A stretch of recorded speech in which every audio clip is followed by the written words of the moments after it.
these two students and their outstanding achievement in mathematics.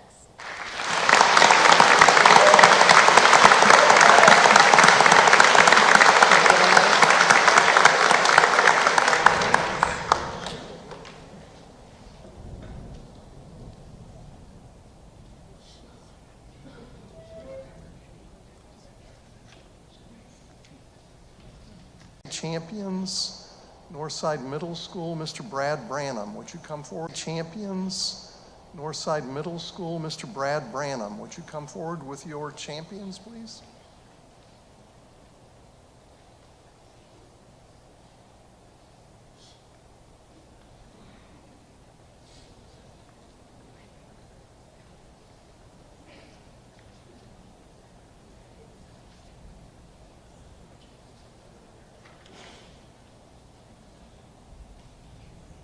All right, good evening, everyone. Let me take a moment to introduce you to our now two-time defending Math Bowl state champion, Northside Middle School Spartans. Furthest to your all's right, I should say, is Lydia Chen. Maybe you guys could wave or something away. Next, Vibha Nagalagari, Timothy Huang, and our team captain, Advay Anoop.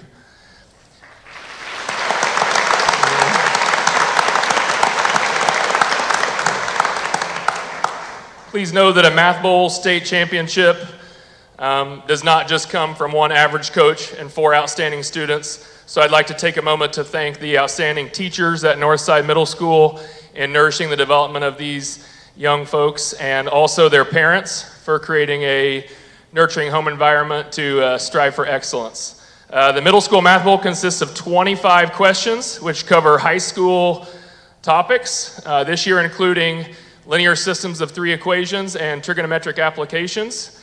And not only do they have to learn those topics and master them well, but be able to solve them in between 20 to 40 seconds of problems that take 7 to 10 steps. And you can only do that when you really come together as a team well. And their dedication of practicing every Friday after school from the start of Labor Day week all the way until the competition, including on a PD day when there was no school and just the teachers were here, and showing up for that is what led them to this championship and that dedication. So congratulations to these students and their accomplishment.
And next on the list for tonight, we have our academic Super Bowl state champion from Columbus East High School in English.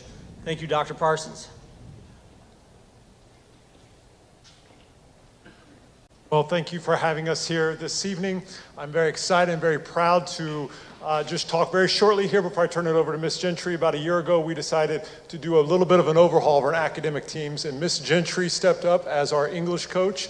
And in our first year in her overseeing this program, we're delighted to say that we are the state champions in English in the academic Super Bowl. These girls did a phenomenal job, and Miss Gentry is going to introduce and share a few things.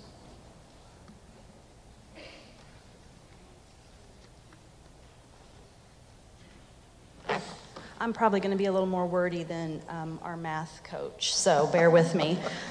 English versus math. Good evening, Dr. Phillips, members of the school board, English academic state champs, and families. Thank you for honoring our academic team this year with this official reception. Each team member has contributed to our success through their individual areas of expertise. In addition to being passionate about literature Individually, members of this team are intrinsically motivated, humble, hilarious, and hardworking. Our team captain, senior Gabby Wilden, demonstrates unflappable focus at all times. Before traveling to Purdue on May 9th, she casually quipped, "I'll just reread the book again this weekend." Quiet confidence, experience, and leadership exude from senior Eleanor Dixon. She shared practice ideas, competition rules with me because I really didn't know anything, gently guiding me with coaching tips. Senior Marin Williams and her relentless positivity adds to our credibility with her perfectly timed British accent, which she applies as needed. Junior Halen Moore, surprised a little bit by her own success, has blossomed from a bit unsure to confident resilience in just a few short months. Junior Reagan Moffett, who is not with us this evening, her self-confidence and consistent reassurance of teammates raises up our entire team. Junior Eleanor Brummett, with her commitment and work ethic, has the ability to make insightful connections to arts and science. And sophomore Is Bailey, with her infectious enthusiasm, brings her impressive book knowledge and unbridled excitement. From our first practice in September to our qualification for state in April, the mantra I shared with our team was, "We're winning state." And they would just shake their heads. Moments before we took the stage for the state competition, as Gabby was rereading all of the poetry, I reminded the team, take advantage of every opportunity that comes your way, especially the opportunities you earn. And this team earned this state championship hands down. So congratulations to for all your hard work.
Congratulations, Columbus East, and also our state champions and national math stars. I don't know if you noticed, two of the last names were the same. Yes, they are brothers. The third grader and the middle school student are brothers. So Brad's probably already recruiting for Math Bowl back there, Mr. Branham.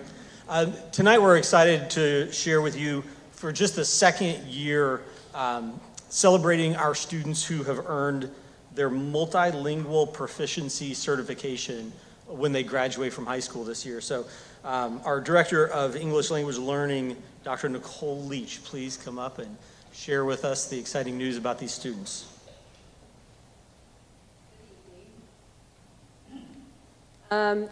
This is an award that's very dear to my heart and something that I've worked on for a few years. So just a little bit of background first.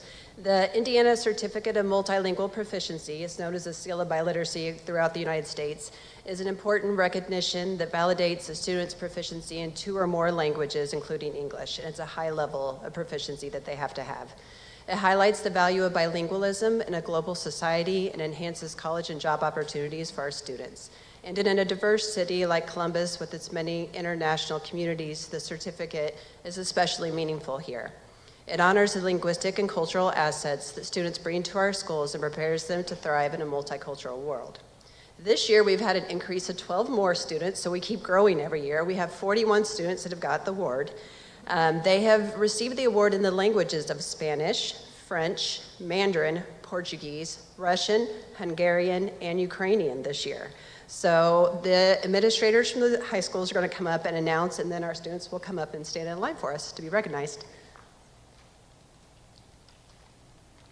Good evening, I'm Kelly Wilson. I'm the assistant principal at Columbus East, and I have 11 students here with us tonight from East that will come on up. So when I say your name, please come up to the front. Eleanor Dixon, Jesus Quintero Aguirre, Carolina Sanchez Herrera, Lizette Tyree, Sherilyn Rivas, Madeline Martinez Aguilar, Maria Clara Marimoto Taquish, Bruna Carrera, Valerie Rondinell, Brianna Lopez Benitez, and Eduardo Aranda Miquel.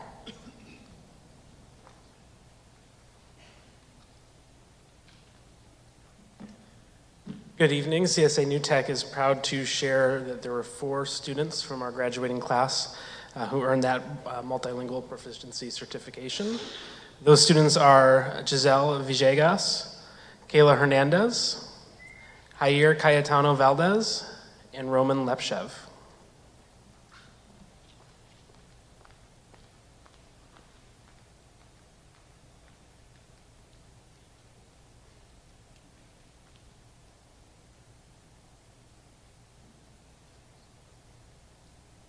Columbus North High School, we have Rogelio Utera Piedra, Stephanie Fernandez, Gerald Peralta Sandoval, Axel Sanchez Velasco, Sebastian Vizcarra, Benjamin Vizcarra, Clemens Delfos, Diana Oro Ortiz, Vincia Lee, Nino Acalaya, Ana Sofia Valero Rios,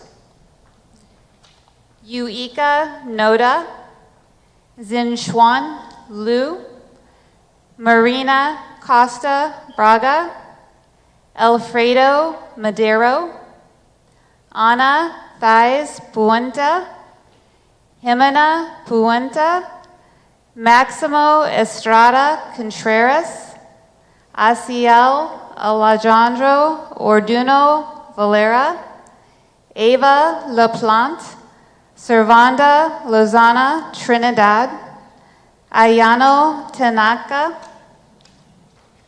Suzette Vasquez Salas, Noah Sims, Diego Fernandez Jimenez,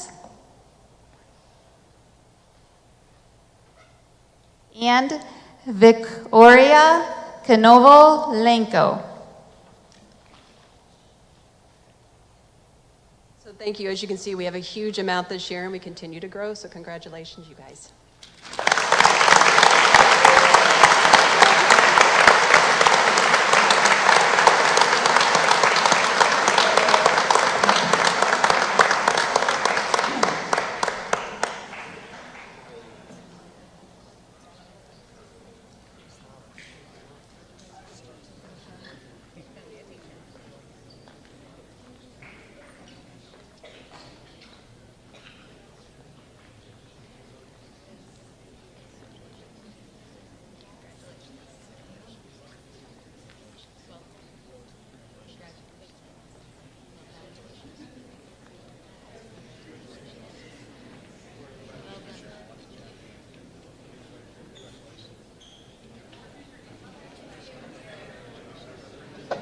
Congratulations. Thank you for your hard work.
Go. 1, 2,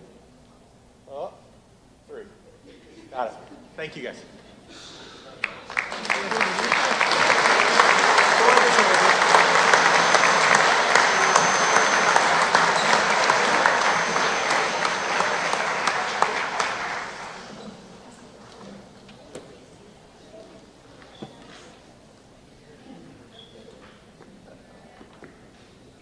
Board members, if you did not notice, a lot of those faces and names looked familiar and sounded familiar because many of those are the students that we've seen many times over the years for honors, for all kinds of different things. Multilingualism truly is a superpower. I do want to point out two things about our last groups that have come up.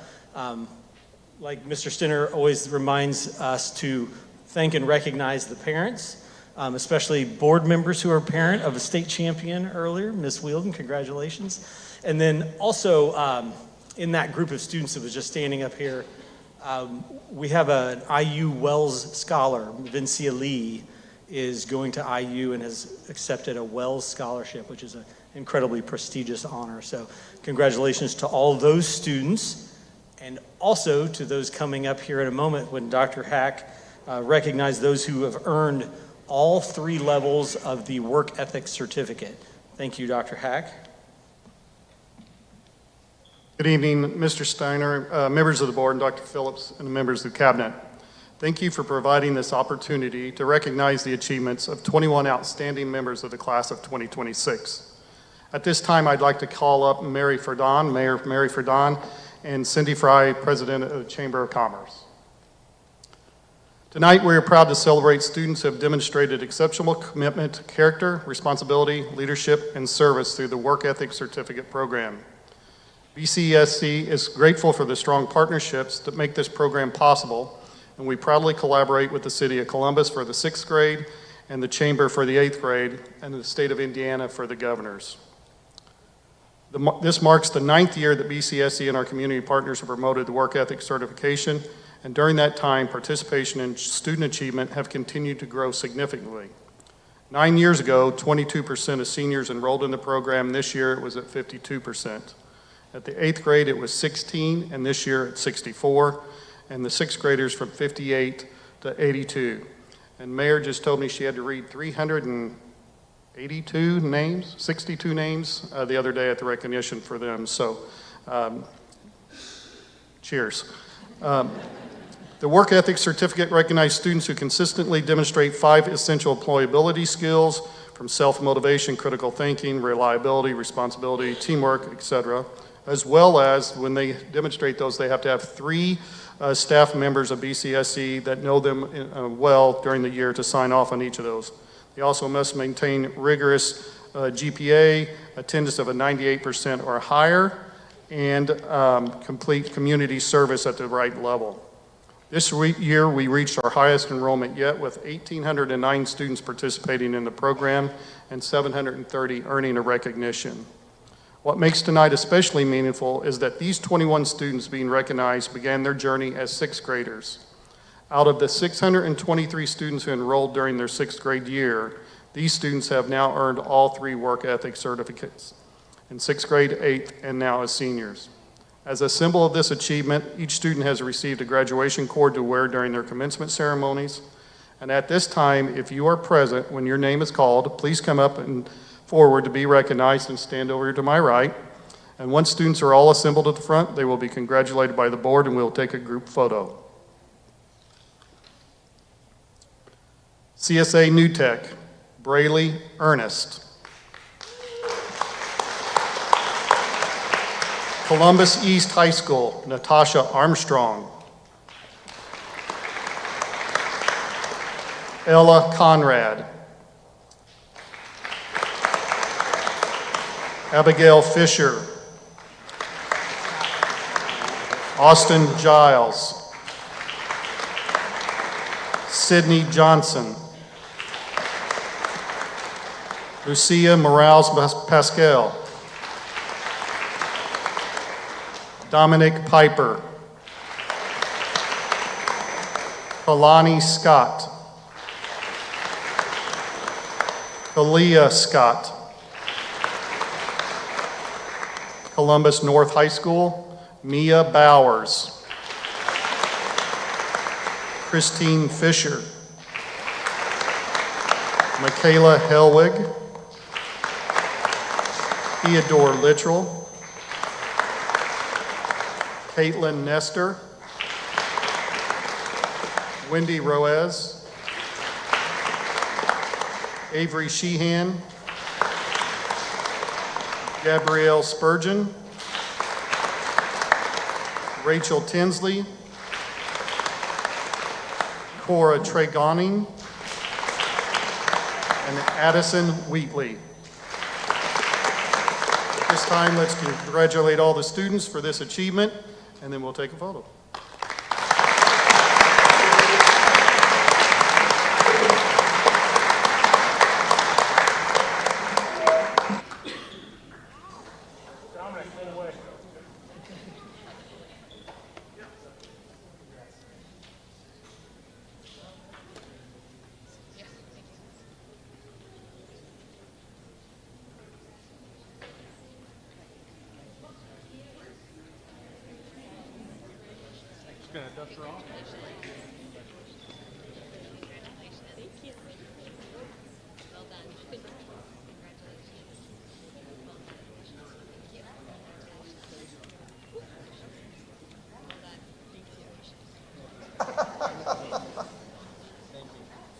I didn't know you fixed broken collarbone. Well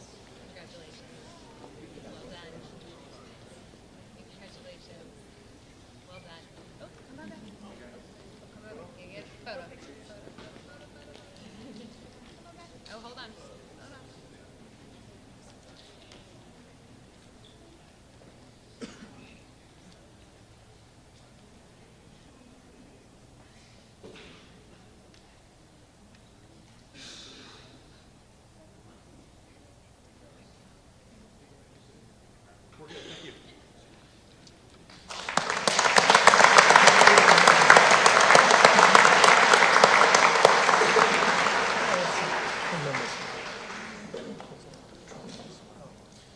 Good evening. Thank you to the board for the honor to present our 2026 retirees.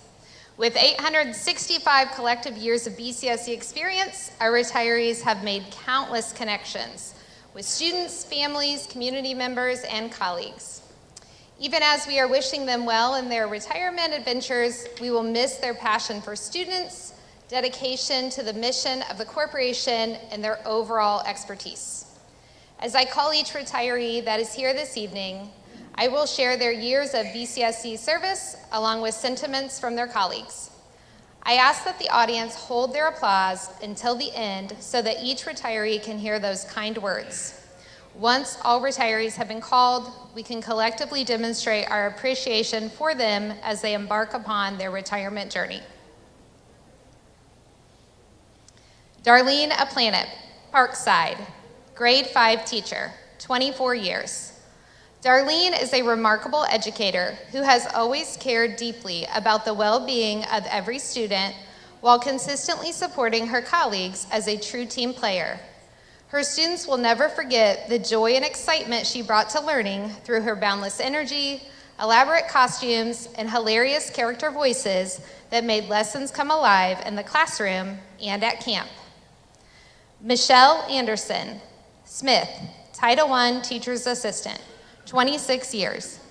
Michelle has been instrumental in our building, working closely with students and helping them reach their full potential as learners.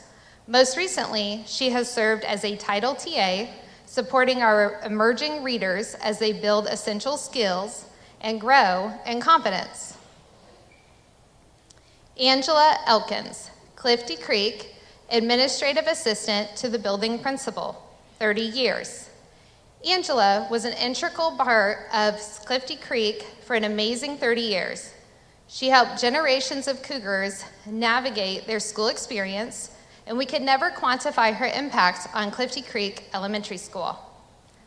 Carla Udy, Central Middle School, social studies teacher, 41 and a half years. Carla has been a charger her entire teaching career. She has been a leader at Central during her tenure as a DC trip sponsor, academic coach, department leader, and so much more. Former students love coming back to see her and tell her what amazing things they are up to. She has impacted so many students, co-workers, and administrators. Brenda Frady, Taylorsville, grades 1 and 2 teacher, 20 years. Brenda is not only a valuable member of the Taylorsville team, but also the Taylorsville community. Beyond teaching, Brenda has been a driving force behind our food pantry for the community. Sandy Freshour, Columbus North High School, counselor, 39 years. Sandy has been a mainstay at Columbus North High School for many years. In that time, she has positively impacted thousands of students for the better. As a coach, she has won state championships in gymnastics. She has guided her gymnastics team to 20 consecutive state championship tournament appearances with many individual state champions and mental attitude award winners. She has made a difference in the lives of countless students. Stephen Fuller, Rock Creek and Southside, physical education teacher, 35 years. During Steve's 35 years with BCSE, he showed versatility as he has taught in numerous elementary schools with a variety of teaching teams across both primary and intermediate grades. The positive impact he has made on students is vast. Susan Lax, Columbus North High School, math teacher, 32 and a half years. Susie's mission in the classroom was to help her students develop into strong-willed, hardworking, and thoughtful young adults. Her ability to keep her students engaged bell to bell for 180 days a year accomplished that and more. Her impact will be felt for generations to come. Christy Meek, Clifty Creek, speech-language pathologist, 27 and a half years. Christy provided years of countless service helping the students of Clifty Creek and BCSE. Her engaging and challenging speech lessons helped thousands of students master their speech goals. Dixie Poe, Northside Middle School, special education teacher's assistant, 16 years. Dixie was an unbelievable, dedicated support staff member for the students and staff at NMS. She always looked out for students and did the very best for them. The students Dixie worked with are better off because of her support and guidance. Sandy Sutton, Southside art teacher, 32 years.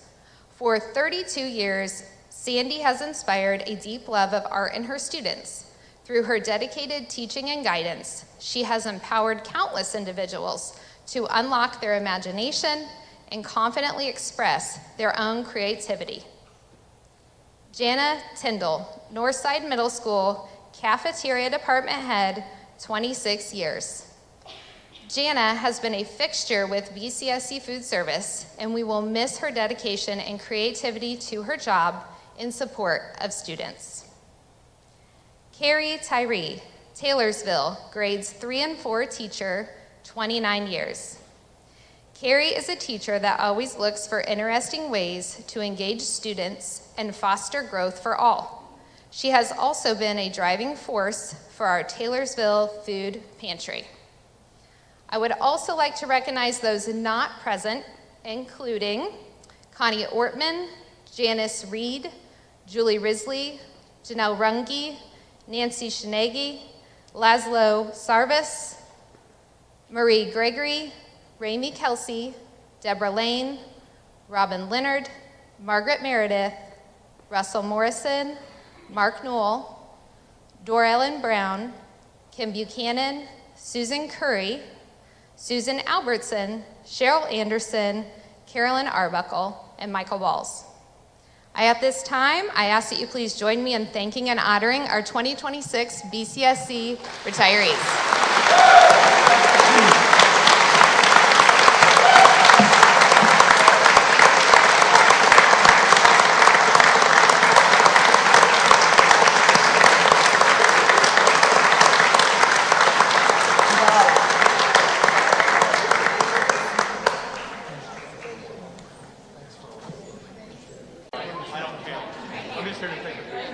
Right here, you get a picture, and then you're gonna go get your apple.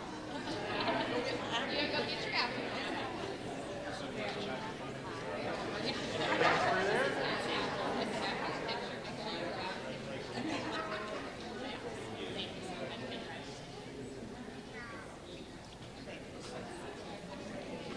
rabbit ear spikes. Middle school appropriate.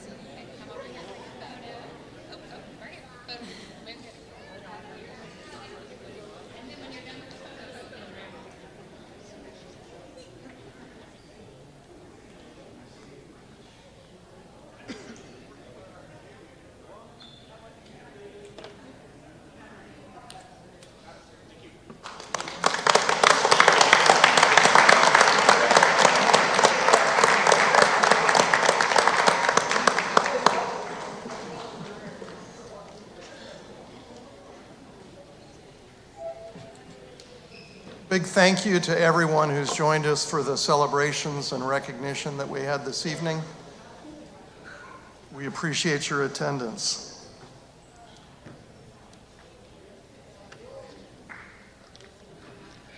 At this time, item number 4 on the agenda, Dr. Stahlbaum, we'll call on you again. Yes, thank you. Thank have you, a- President Stinner. I am honored to recommend Dr. Ashley Collins as the Assistant Superintendent for Human Resources beginning on July 1, 2026. I ask that you please approve this recommendation to hire after Dr. Phillips shares additional information. Thank you, Dr. Stahlbaum. Has to be a little bit surreal to recommend your own replacement. I'm honored to do so. Congratulations again, Dr. Stahlbaum. Wait for these noisy retirees to get out of the room back here. Troublemakers back there. They've earned it. We had an incredibly deep pool of applicants for this position, probably in no small part to the fact that Erin and Gina before her were incredibly successful. We also had a great interview committee, and I want to thank the folks that are here tonight that helped serve on the interview committee for tonight's selection. Could not be more happy to recommend to you this evening as our next Assistant Superintendent of HR, Dr. Ashley Collins. Ashley comes to the profession from a somewhat non-traditional pathway. She started her career as a probation officer and then a supervisor with the Indiana Department of Child Services before earning a transition to teaching degree and then serving as a special education teacher, behavior interventionist, and a life skills teacher at the elementary level, and then has been at a district level student services position since 2019. She earned her EDD, her Doctor of Education, from Taft University in 2022, and then her superintendent's license from Indiana Wesleyan in 2023. And excited to welcome her and her husband Scott, in part at least, to the BCSC family. And at this time, I would recommend to you that we appoint Dr. Ashley Collins as our next Assistant Superintendent for HR. Thank you, Dr. Phillips. We've heard the recommendation from administration. Before the board takes action, we like to give the public opportunity to make comment.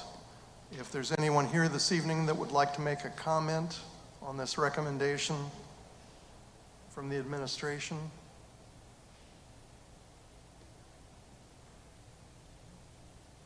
Seeing that there are no comments, I'd ask board members if there's a motion. Make a motion to approve the recommendation for Dr. Ashley Collins as Assistant Superintendent of HR. Thank you, Ms. Wielden and Mr. Major. Is there any discussion or questions? Sure. She looks very happy. It's a good sign. Fine, we'll do a roll call vote. I believe we're ready for the question. Ms. Wielden, how do you vote? Yes. Mr. Major, your vote? Yes. Mr. Nowlin? Yes. Chair votes aye. Ms. Lloyd? Yes. And Mr. Glick? Aye. Very good. We have the motion carried 6-0. Congratulations, Ms. Collins.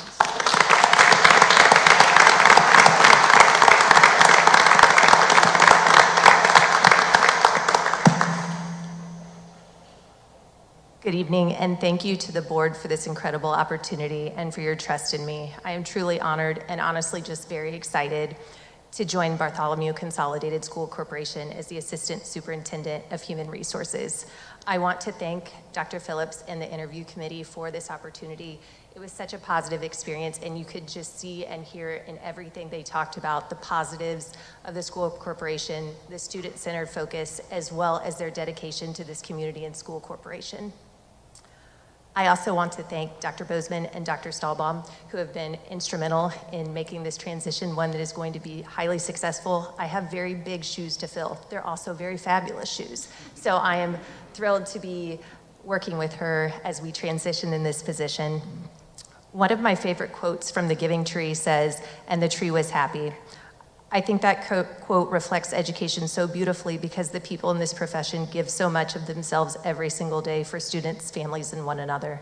I hope to serve this district in a way that supports and values the people who give so much to others. I'm excited to learn, listen, and jump into the Columbus community. This district has an outstanding reputation, as evidenced by all of the recognitions this evening. I am fortunate for this opportunity, and thank you all again. And also a special thank you to my husband, Scott, who is my biggest champion and my rock. So thank you all so much. I so appreciate it.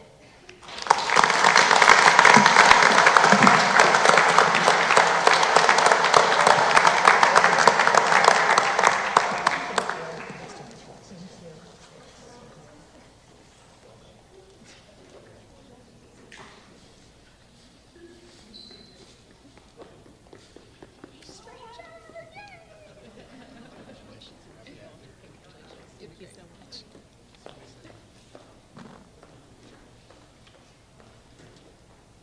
Dr. Collins, we're going to make you do a picture.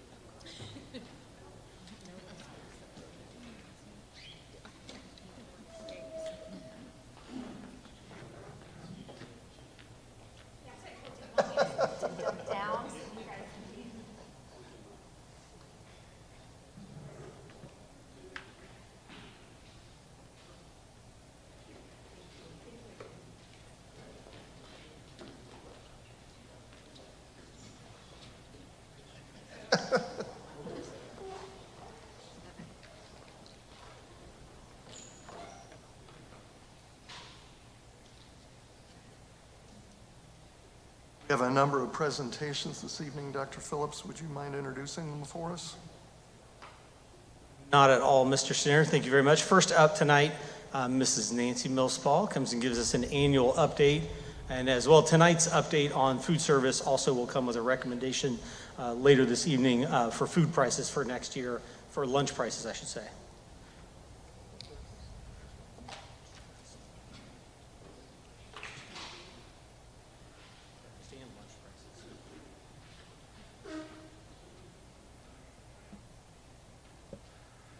Jeremy. Thank you to Dr. Phillips and the cabinet for inviting me this evening. And to just talk a little bit about the BCSC food service program. We participate in 4 federally funded nutrition programs: the National School Lunch Program, Breakfast Program, the After School Snack Program in schools that qualify, and the Summer Feeding Program.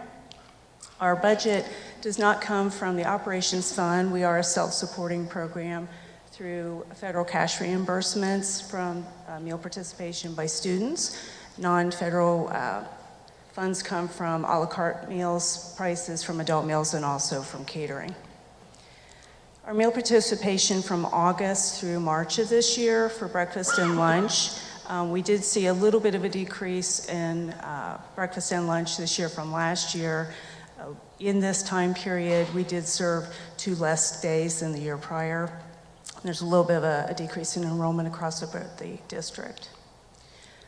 6 of our schools participate in community eligibility participation.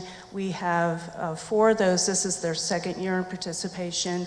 We have 2 schools, Mount Healthy and Richards. This was their 1st year. So that shows a larger increase in participation from the year prior because the students are receiving meals at no cost.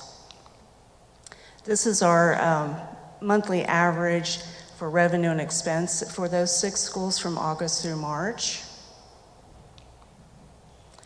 For our school program, for menu planning, what we basically do is we survey all the the 3rd through 6th grade students, middle school students, and we use that information to make a student-driven menu. So their top 30 favorites across the district, that's what we start with for our menu planning.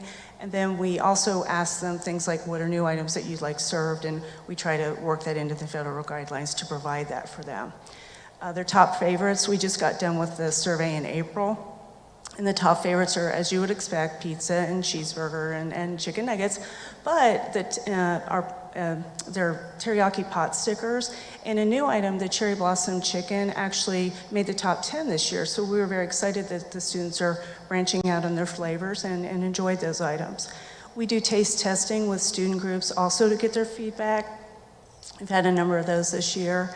Our district, we also participate in Farm to School program. We do purchase locally grown produce from local farmers, and then our milk is purchased directly from Indiana farmers. We also work with 2 different chefs to help us develop some of the new recipes if the students are asking for different things. This year, these are just some photos of some of our new offerings. We did try to focus on like main entree salads for the students this year. Some of those include BLT salad. That's my favorite because bacon, why not? Southwest Cobb salad, a barbecue chicken salad. We did a couple new breakfast entrees. There were some overnight oats, which are popular. The one that was actually the most popular I don't have on here, but it was a apple pie or an apple crisp overnight oat. We do an Asian salad with homemade yum yum sauce. We do Mediterranean bolaziki sauce, and then there's a photo of the cherry blossom chicken. During the summer, we also partner with different commuting programs. It would be the library. We partner with Parks and Rec. We partner with Foundation for Youth. And we continue to feed students throughout the summertime at those spots. The program for summer, you do not have to be a BCSC student to participate in those. The meal services for any child under the age of 18. It's free of charge. There's no eligibility check for any of those sites. We have seen an increase in participation in the last 3 years, and we hope that'll continue this year. 2 things just to share. We are doing some fun activities at these sites as well to encourage the children to come. We're partnering with Indiana Department of Education. Specifically, there's Farm to School group, and we're participating in cucumber craze. So we're joining Carl the Cucumber. I keep calling him Carl the Pickle, but it's Carl the Cucumber. And we're going to promote cucumbers for the kids. We're going to give them seeds, show them how to grow them, give them recipes on how to make your own pickles, and there's fun activity sheets. I will not be dressing as Carl the Cucumber, but I'm tempted. So we'll see what happens this summer. But so we're doing that, and then we also, of course, will try to see how the season goes, but we'll be providing local cucumbers in our recipes and menus for the students. Also, we had the bookmobile come to a lot of the sites, and they give books to the kids and encourage reading with them over the summer. Updates, these are more like our federal guideline updates for next school year as well as beyond. This year, we had a limit on the amount of sugar in cereals and yogurt and flavored milk. That'll continue next year, no change in that. We've had no trouble procuring that from our vendors. For school year 27, there will be a 10% decrease in total calories in breakfast from added sugars, and then also a further decrease, I should say, in sodium in lunch, 15% and 10% reduction in breakfast. And then the Healthy Kids Act came into effect in January of this year. Prior to this, we've been following federal guidelines that we can only provide low-fat milk and fat-free milk to children, and then this just widened it where we could offer whole milk or 2%. But also added to that, which I don't think I added to this, but pre-K is another guideline where we only offer unflavored milk to pre-K students. This act will enable us to just offer unflavored milk to kindergarten, and pre-K will be included in that for next school year. With the decrease in participation and the enrollment, we are expecting a 7 to 15% decrease in our entitlement dollars. Entitlement dollars are basically what we buy commodities with. The Healthy Hunger Free Act from 2010 is still in effect, and Section 205 of that the intent of it is to ensure that we have enough funds for food service to account for our paid lunches. And we are federally mandated to raise the price of lunch if we're charging less than the national average for school lunches. For the coming school year, the federal guideline for the amount is $4.16, which we are well below that currently. Currently, it's $3.20 and $3.30. So we are coming to the board and asking for approval to raise the price 10 cents across the board to meet the federal regulations and meet the guidelines. And I am open to any questions you may have. Ms. Millsbaugh, board members, any questions? I just have a question about the summer feeding program. It's obviously been incredibly impactful. Do you know if there's any plans either this year or next year to expand into additional sites? From the sites that we're currently serving? Yes, it kind of depends. I mean, we always look to expand if possible, but actually in some of the laws that just went into effect also, there is a limit. There's a proximity regulation, which we have not had before. So for example, they wouldn't allow us to have a site within a half a mile of another site. So that could be a deterrent. But yes, we're always open to expanding. Regarding the summer program as well, can you talk a little bit about how that's staffed? I'm guessing these are really great partnerships with FFY and the library, but as far as like actually execution day of, do you need volunteers? To serve the meals? Yes, yeah. You're welcome anybody's welcome to volunteer if they like. I can't pay you, but you can certainly volunteer. But no, we usually have enough of our regular cafeteria employees during the school year. We honestly do it with most of our managers who also have cook capabilities. So they're great at making the foods, and then they're honestly experts at getting it out in a really quick amount of time. We can staff at one person for 100 meals. I mean, and that's pretty amazing, yeah. So yeah, I'm sure they'd be great. And we can always use someone to check off, as the kids come through the line, that kind of stuff. Sure, people are welcome to volunteer. Get that But we got the cooking covered. Don't worry about that. Yeah. No, thank you so much. Any other questions? Thank you again Okay, this year, Ms. thank you. Millsbaugh.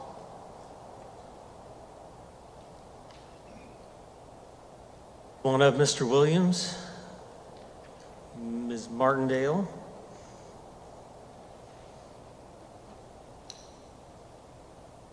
Thank you for having us tonight. I have Anastasia Martindale joining me as well, who helped lead some of the change that we're going to talk about. So we're going to have a short presentation over the network content filter and screen time. So we are required by law to have a content filter for anybody who joins our Wi-Fi, but mostly our students, to protect them from harmful material.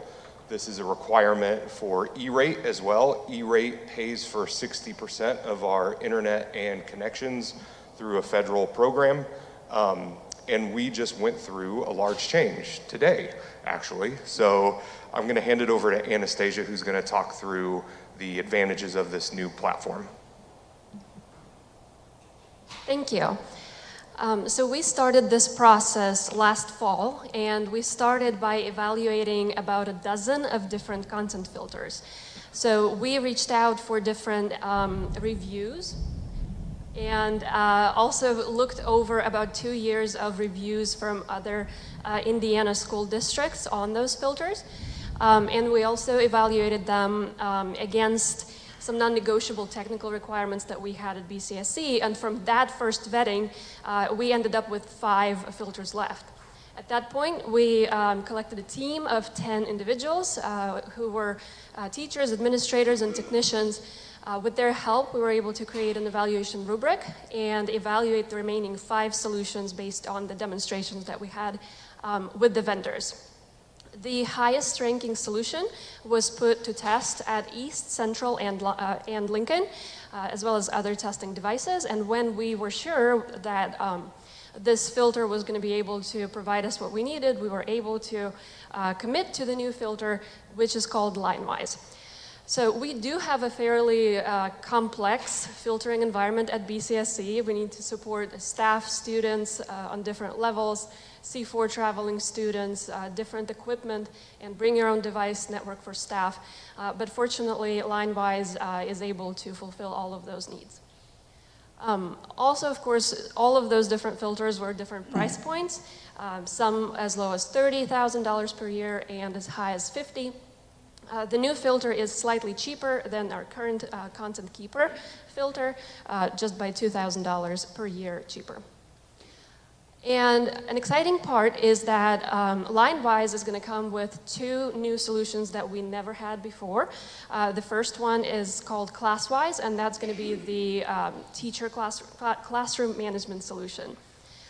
With ClassWise, the teachers will be able to keep the filter more locked if they would like to. They would be able to set certain websites to only be accessible by students at that time, at the time of their classroom.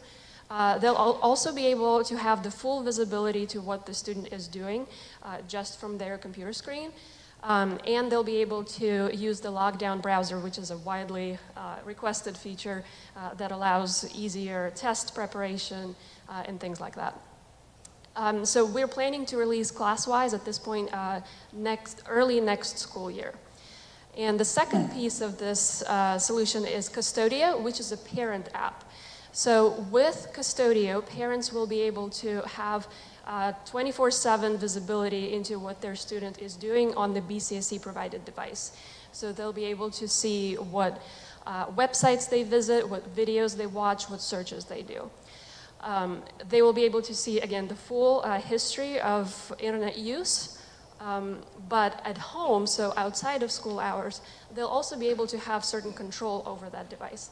They'll be able to restrict the filter if they need to, potentially even cut the internet access at all, or just set a certain screen time allowance that they would like the student to have outside of school time. So Custodio is launching very soon, on this Wednesday actually.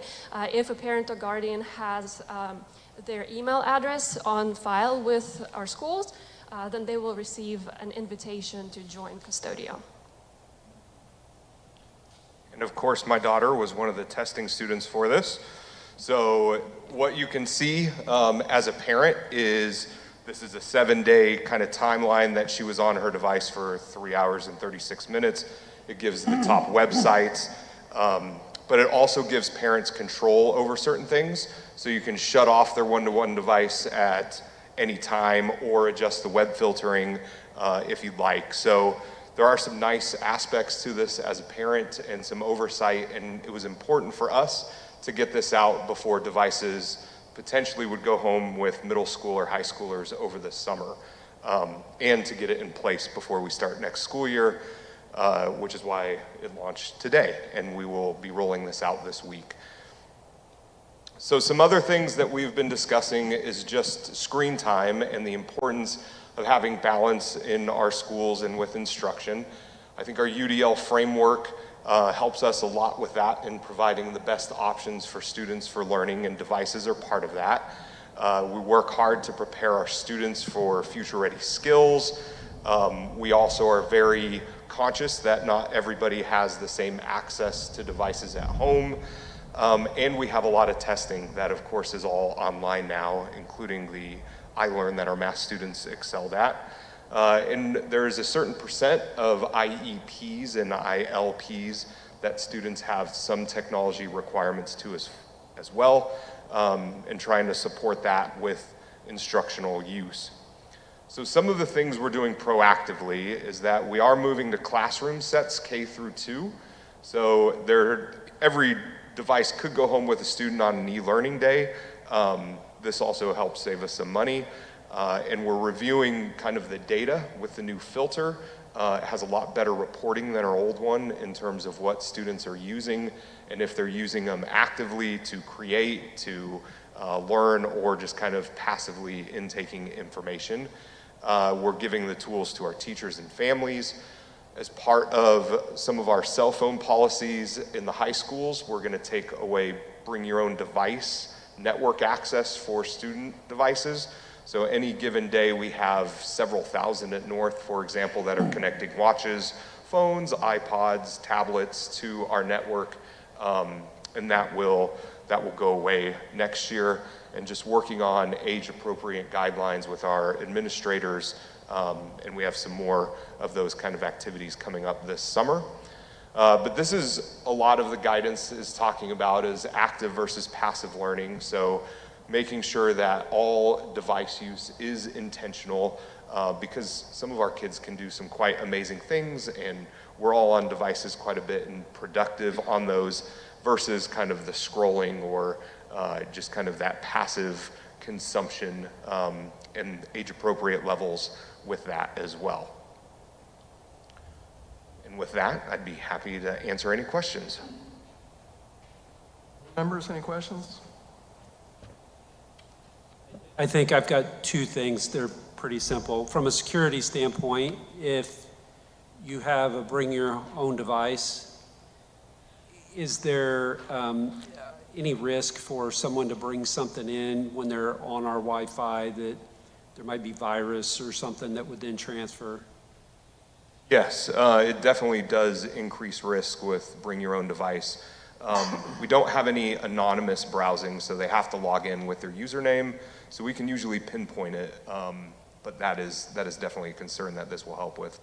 Second piece to that is what do the teachers that bring their own devices not have here that we could provide them to lessen the burden on them? Is it the computer? Is it the software that they're using?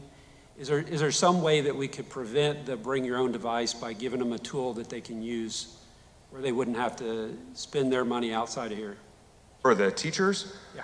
So the teachers, we do offer several device options for them. So they can select one that best fits their needs. And there's, especially in C4 classes, have some special uses. So we've been able to procure those.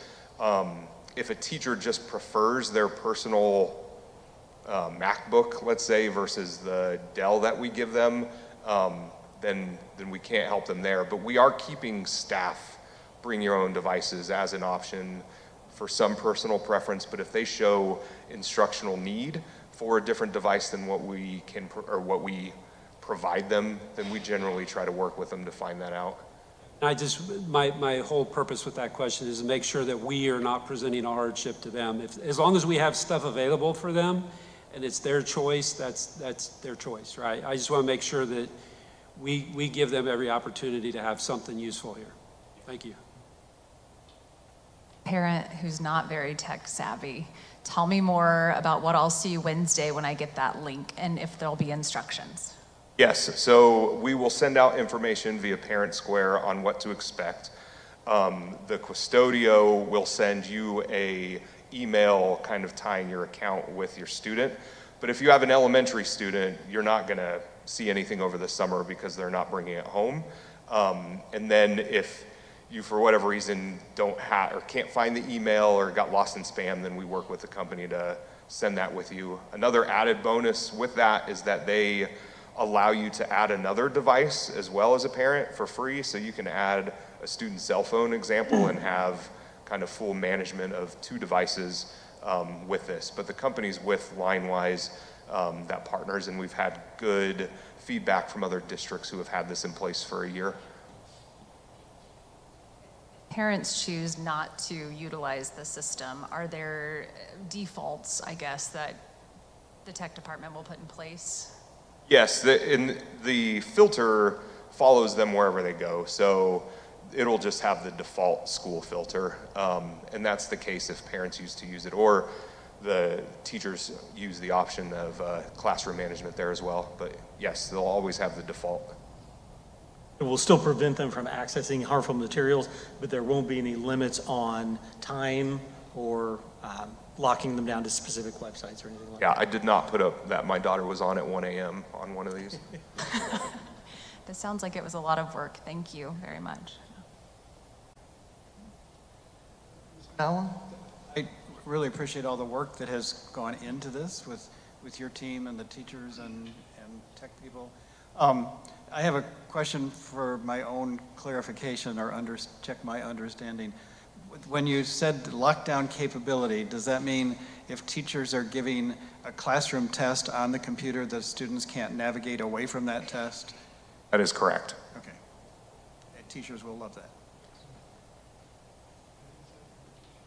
As a parent, what would the interaction with Custodio be like? Is that going to happen on the parent's phone or tablet?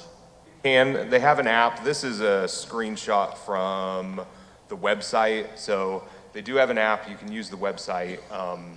So it's pretty simple in terms of just getting information on use, but then having they probably have 4 different rules that you can put in as a parent in terms of blocking it or not, or, kind of shutting YouTube down.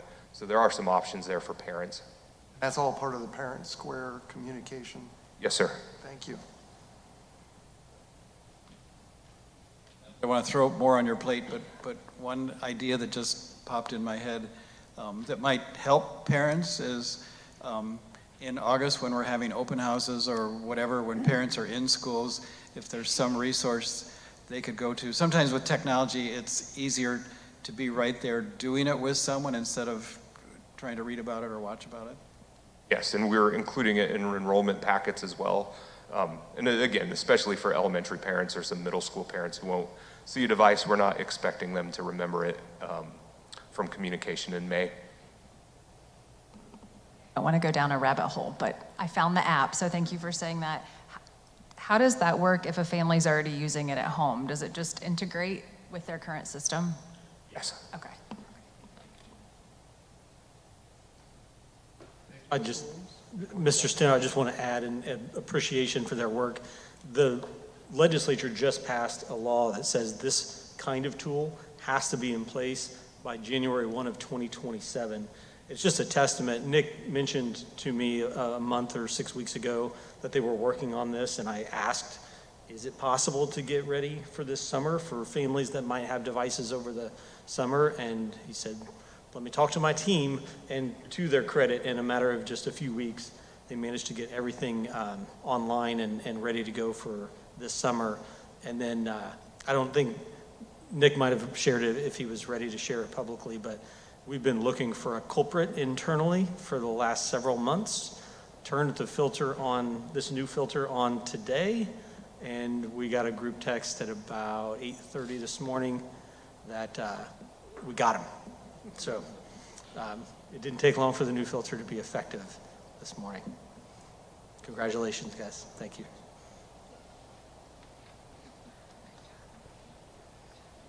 Next, we have Ms. Shane Yates. We have a limited curricular material adoption this year. It was only C4 and maybe some miscellaneous items. And then this team, we challenged them with taking a very conservative look at what things we absolutely needed to replace from a textbook and curriculum materials perspective.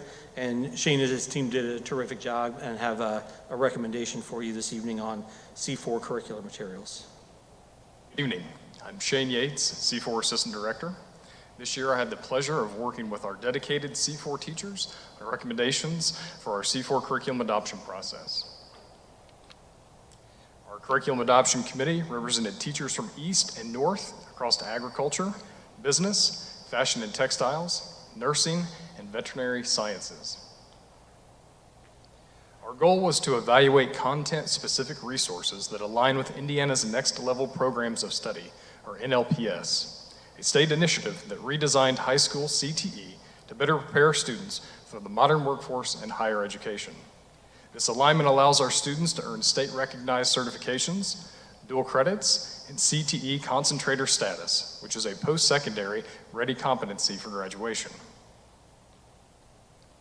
Primarily worked with Cengage and Goodhart Wilcox because of their Canvas compatibility. And we are also recommending resources from Kendall Hunt and Pearson for their content-specific offerings. This is a brief overview of our recommendations by program.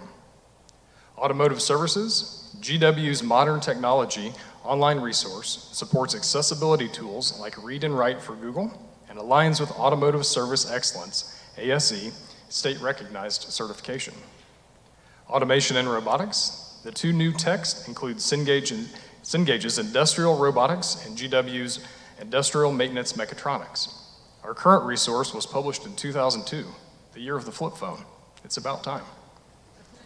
Business. Managing Your Personal Finance supports Indiana's new mandated semester-long personal finance course required for the graduating class of 2028. Criminal justice. Students' requests for criminal justice have more than doubled in 4 years. We added Introduction to Public Safety for freshmen and sophomores and will offer 5 sections of this class next year. Public Safety in America ensures consistent content across all 5 sections of this class. Culinary Arts. Foundations of Restaurant Management, 3rd edition, aligns with NLPS and the ServSafe state recognized certification. Dental. Cengage's Dental Assisting provides comprehensive support through real-life photos, case studies, and structured procedure steps. Fashion and Textiles. This resource offers a cost-efficient, high-quality curriculum at $7.67 per student while aligning with NLPS and standards with industry expectations. Nursing. GW's Health Science Concepts and Skills supports instruction aligned with the Certified Clinical Medical Assistant, CCMA, state-recognized certification. Veterinarian Science. Cengage's Veterinary Assistant Fundamentals replaces a 2011 text, bringing students current with practices, terminology, and technology. Welding. Welding Principles and Applications aligns curriculum across East and North while supporting the American Welding Society, AWS, state-recognized certification. Links to our C4 recommended materials are available on the BCSC secondary webpage. Thank you for the applause, wherever that's coming from. Our recommendations were guided by 6 priorities. NLPS alignment. Every resource was purposely selected to align with Indiana's next level programs of study, keeping our curriculum decisions driven by state expectations. Industry standard. These materials ensure our students are learning current technical skills and meeting the same expectations they will encounter in their future careers. Accessibility. Each recommendation offers either a digital or textbook option, helping us to meet the needs of all learners. Platform integration. All selected materials integrate seamlessly with PowerSchool and Canvas, fitting them with the technology infrastructure already in place across BCSC. Cost efficient. We are delivering high quality curriculum at a competitive per student cost, ranging from $7.67 to $32.77, maximizing the value of our investment. Stable pathway. These resources provide a consistent foundation that supports students as they pursue dual credits and state-recognized certifications throughout their advanced coursework. Per student costs range from $7.67 to $32.77, with a total initial investment of $154,000 for the 2026-2027 school year. At the end of the day, every recommendation we made comes back to one thing: giving our students the best possible chance to succeed. We appreciate your time, and I would be happy to answer any questions that you have.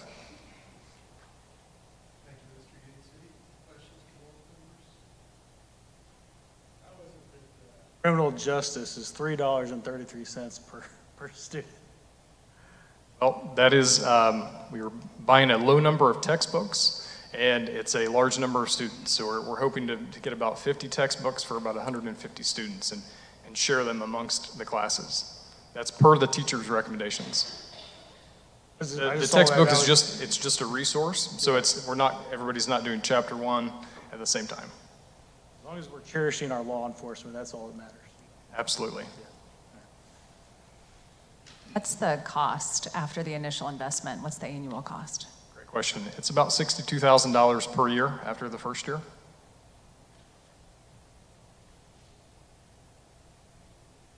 How often do you think they need to be refreshed? Are we going to wait another 24 years or?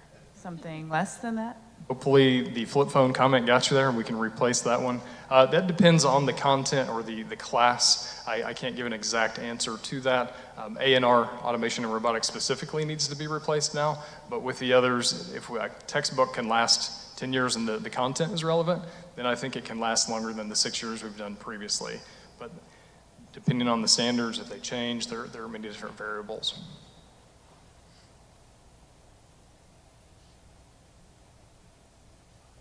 Thank you, Mr. Yates.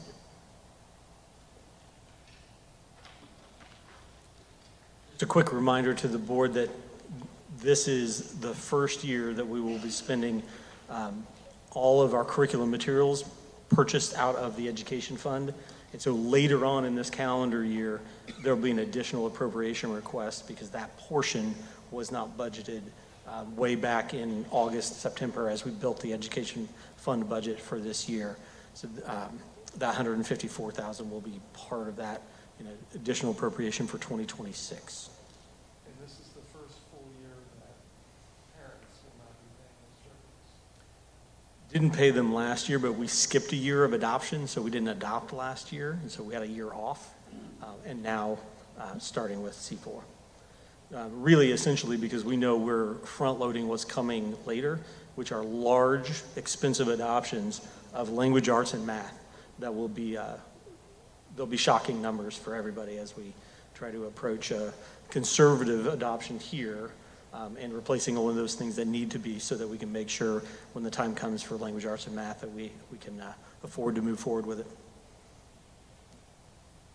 Dr. Phillips, board members are all involved in committee work outside of board meetings. School board member reports is an opportunity for each board member to share a little bit about what their committees have been working on. Mr. Glick, if you don't mind, I'll start with you and we'll just go down the line. I didn't have any meetings other than the subcommittee that we'll be talking about for the Richards and Southside projects as we move forward. That's it.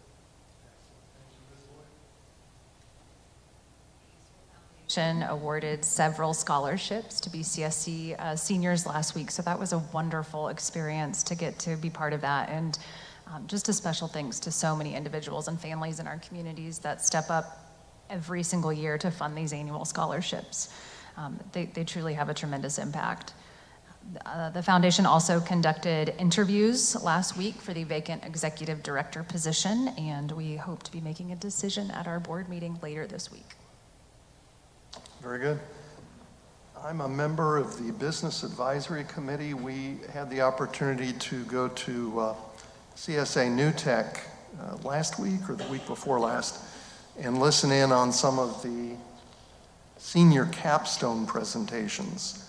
At the North High School and East High School, there are student projects for seniors. At CSA New Tech, they also do senior capstones, which is kind of an introduction and a defense of your education all at the same time. Follows a formula, a rubric. Students did a wonderful job of understanding themselves, understanding their learning, and then making a cogent presentation of what they had accomplished during their years at CSA. That was, in addition to the meeting that Mr. Glick talked about, that was all I did. Mr. Nowlin?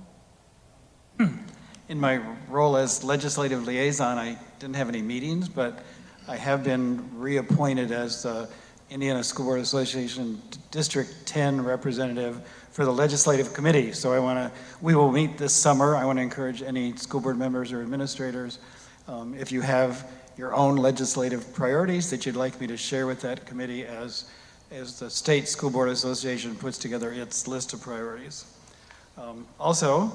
I serve on the High Abilities Broad-Based Planning Committee, and we met last week. We received an update on the grant proposal for the 26-27 school year. This grant provides funding to support high ability identification and support for all students, grades K through 12. Grant funds are used to support the 4th through 6th academic challenge classes at Southside and Parkside, as well as high ability students in the general education classrooms at all elementary schools. It provides funding for professional development for our teachers and funding to attend conferences and take graduate courses to receive high ability endorsements. And we have 2 staff members that are in the process of receiving the high ability endorsement this year. It will also cover, the new grant will cover math software for elementary, to supplement the elementary math curriculum with the goal of preparing more students for algebra and pre-algebra in 7th grade. And at the high school level, the grant supports College Board training for teachers doing AP courses. So it benefits our high ability students all across the district. In February, Dr. Christy Spears Neusmeister, who is a consultant for high ability from Ball State University, visited several schools and sites and had many conversations, and we were presented her results and what's going to happen with that. She was impressed and commended BCSC on our program and plan.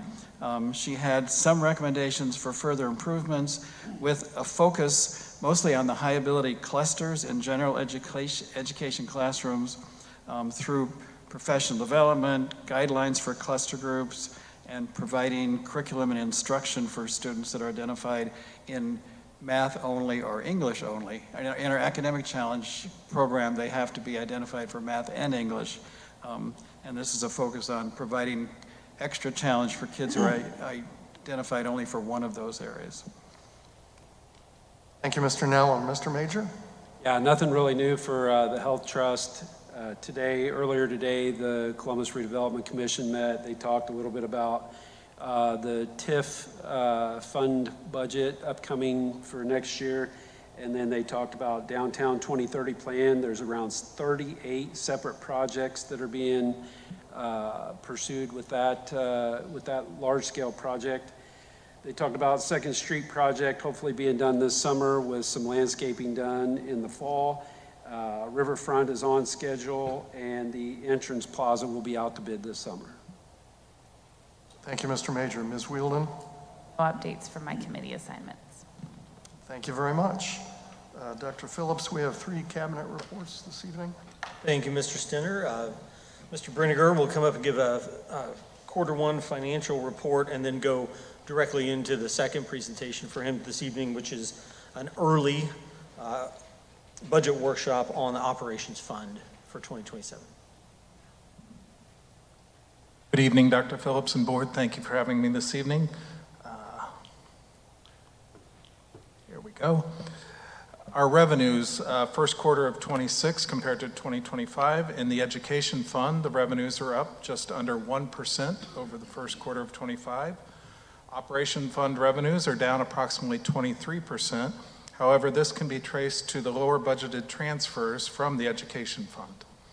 Our operating referendum fund revenues are at 0, as they were at this point in 2025, as they're tied exclusively to property tax reports or receipts, which we do not receive in the first quarter of the year. Looking at education fund expenditures in the first quarter, salaries are up 1.5% over 2025. Benefits are up approximately 1%. Other education fund expenses are down just under 11%, due largely to reduced supplies and professional services expenses in the first quarter. As budgeted, transfers to the operations funds is down about 30%. Overall, expenses in the education fund are down just under 2% when compared to 2025. Our operation fund expenditures, salaries are down 3.7% due to attrition across the board. Benefits are down 20%, and that is due to timing of our payment to our workers' comp account, which will happen in the second quarter. Other operation expenses are down 15% over 25, mainly due to reductions in repair, natural gas, and equipment expenses, as well as timing of telephone and software expenses in the first quarter. Overall expenses in the operations fund are down 12% compared to 2025. In the operating referendum, teacher salaries in the referendum are up 2.8% as staff retention among teachers remains high. Support staff salaries in the referendum are down about 1.8% due to the attrition that we discussed earlier. Benefits are up 4%, with the main driver here being the increase in turf. Safety and security expenses are up significantly compared to 2025, and that's basically a timing of our payment to the city and the county for our school resource officers, as well as the introduction of our school safety officers, which we did not have in the first quarter of 2025. STEM lab expenses are down 2.9%, and the overall operating referendum fund expenses are up 27% over 2025. Looking at our cash balance versus budget, the cash balance in our operating funds, which again, just as a reminder, our operating funds are education fund, the operations fund, and the operating referendum fund. It's up slightly percentage-wise over 2025, sitting at 12.64%. While it's slightly below our targeted minimum of 13.5%, again, we have yet to receive any property tax revenues in our operations and operating referendum funds, and those will push us back into the target zone of 13.5% to 19% as we get into the second quarter. Our rainy day reserves remain at just over $6.2 million. And be glad to answer any questions anyone may have. Board members, questions this evening? I think I saw somewhere in there something about reserves will cover the shortfalls. Do we know how long, either that or I had it in my head, that reserves will cover shortfalls? How long will our reserves last at the coverage rate that we're going to use them? Actually, that's going to be in my next presentation. Okay, so I'm combining the two then. Yeah. Okay. Currently, what we have set up here with the targeted reserve levels, the 13.5% to 19% gives us that 2-month coverage should something occur where we don't receive revenues from the state or if the property tax payments are delayed. That gives us an easy 2-pay period cushion, at least up to a 2-month cushion. And the only other thing, and I guess I'll tie this to the other and maybe not ask the question then, but maybe you can think about how to answer before you have to present, is cost-cutting measures. What have we done? Have we cut people's hours? Have we reduced the number of people we're replacing? Like, what are we doing to find, I heard you say something about lesser cost electricity and gas. I mean, those kind of things where we can, I would rather see us find ways to reduce cost on hard, tangible things rather than people. And the target from the cabinet has been we keep these reductions as far away from the students as possible. What we are looking at in the operations fund where we're seeing these reductions is when a position becomes open, there's a thorough review by staff to see, is that a position we must have, is it one we need to have, or is it a we want to have? And then the decision is made whether to open that position back up to be replaced.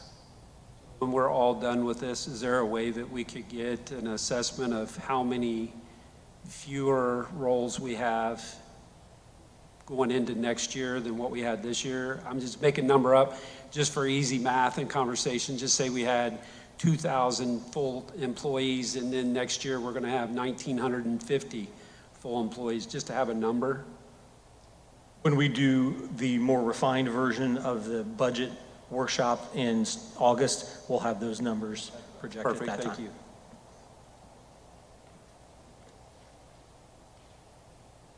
Questions, comments? I think we're ready to move forward. Thank you, Mr. Brinegar. Thank you. Our next portion is our budget workshop part 2, the operations fund. Again, this is an early look. Normally we don't do this until August. We're doing this a little earlier as we are facing some headwinds. The first few slides you're going to see are going to be repeat slides from Dr. Bozeman's presentation at the last board meeting. 2 reasons for this. One, for folks who may not have seen Dr. Bozeman's presentation so we can explain to those folks why we believe we're facing headwinds. And then for those who were a part of that presentation, just a reminder, it's really a big story for us that these headwinds are real and we need to be ready for them. So looking at 27 budget reductions, biggest part, reduction in revenue with the declining net asset value and increase in the cap losses, future loss of local income tax funds. Again, there we receive just over between $2.2 and $2.4 million a year in local income tax funds. And then modest per pupil funding increases combined with declining birth rates. Cost increases, of course, inflationary pressures. It was announced this week. Inflation right now is at 3.8%. We have a competitive labor market, and then cost shifts coming to the district from the state. This you saw last month, or at the last meeting, the net assessed value annual projection. This comes from our partners at Policy Analytics. We're looking at, I don't have my glasses, it's about 6.6%, I believe, for 2027. And then that will continue to be a negative growth until 2031, when the changes of SEA1 are fully implemented. Some stories from around the state. We aren't the only ones facing this. MCCSC, a large reduction in staff. School leaders warning property tax reforms are destabilizing public education. Johnson County schools face revenue shortfalls. Sorry, Erin. Noblesville schools to cut staff. 2 different mornings last week, watching the morning news, there were stories, Indianapolis Public Schools and HSE, Hamilton Southeastern, 3rd largest school district in the state. They're looking at cutting, I believe it was 4% of their teacher staff. And just on with the realities of what we're going to be facing. This is from the state legislative agency showing a decline in estimated revenues for 26, 27, and 28. 2 million, 2.5 million, and almost 3 million. The county's financial partners, Reedy, did an estimation, and for us over that time period, it's closer, their estimate is closer to a $10 million reduction in revenues. For 2026, we discussed a little bit during the first quarter report, and Dr. Bozeman again mentioned last month, the education fund, we're looking at decreasing expenses of about $800,000 by reviewing staffing, administrators, classified staff, technology, across the board. We're looking at ways to save funding.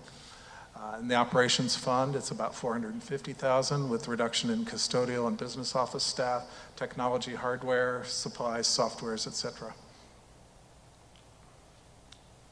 Our targets for 2027 in the education fund reduced expenses by about 1.3 million, operations fund $1 million, and Dr. Bozeman presented a preliminary budget of a reduction of $900,000 in the operating referendum. Very tiny up there, I apologize, but hopefully you were able to look at this. For 2027, we're anticipating revenue to drop by approximately $1.5 million over 2026. This drop is led by the growth of the property tax cap credit and a reduction in estimated indirect costs and interest income in 2027. As seen on the previous slide, we have a target of $1 million in reduction in expenditures for 27, and this early estimate shows a 1.1 million reduction, and I'll get to the details in the next slide. Our proposed savings here, salaries and benefits are expected to drop by approximately $380,000 through realized reduction in staffing levels or attrition. Through continued examination of contracted services, we're targeting a reduction of just over $130,000.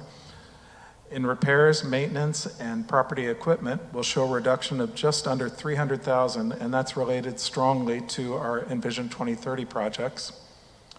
We're looking at savings of just under $170,000 on the tech side through updated software and hardware licensing and contracts.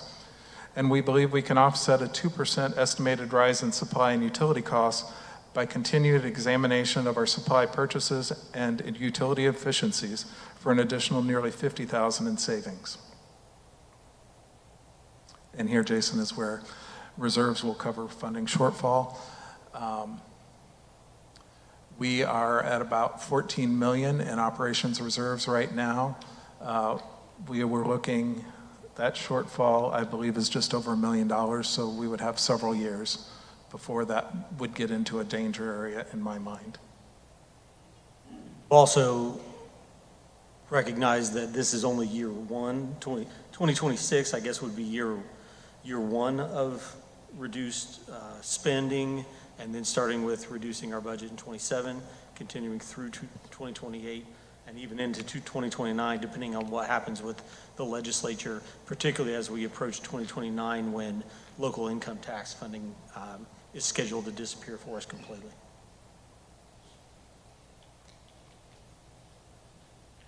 Looking at 26 versus 27 budget comparisons, this slide summarizes the information provided by Dr. Bozeman on the estimated operating referendum budget that he presented on April 27th and the estimated operations fund budget that we just went through.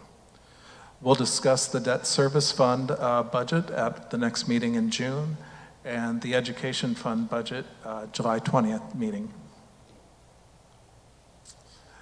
Again, debt service June 15th, education fund July 20, and then the official state required budget hearing September 21 and budget approval October 19th.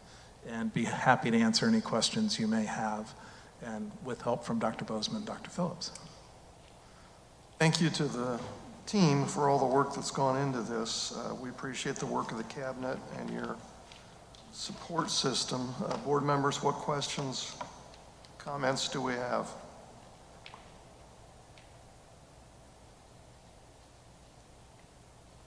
I think it's, the changes in Indianapolis are going to impact just more than school corporations. They're going to impact the county and city as well. I think it would be probably a good idea for us to look at how do we convene a countywide, county council, city council, school board conversation on how to fund across all three entities the things that need to be funded.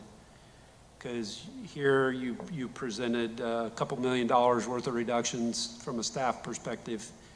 It'd be nice to retain them, but at the same time, we also have to think about the trend that we've got with enrollment and what that looks like to be able to predict, you know, are we gonna cut costs because we find ways to improve contracts with our vendors, or are we gonna cut our costs because we don't have as many kids, so we don't need as many teachers? I think we need to really have a long conversation around that, not just us, but other groups, because those other groups are who are taxpayer money users and also are able to work with us collaboratively and collectively to assess the tax revenue situation in the county. Not that revenue is always the problem. There's a balance to both that revenue and spending. Mr. Major, it's a good question and a good point. Thank you. We are having some of those early conversations now already. As you can see, the estimates of the impact of SEA 1 are widespread. So I think, I don't want to speak for the county or the city, but we're all kind of getting our bearings here to see what the impact is. But it's a valid point, and we've had some of those preliminary conversations already. So, Mr. Nallen, you mentioned that the State School Board Association will be looking at priorities. One priority. Yeah, okay. Just wanted to make sure that came across. And next year is a long session. So. Budget year. Other questions, comments? Mr. Glick?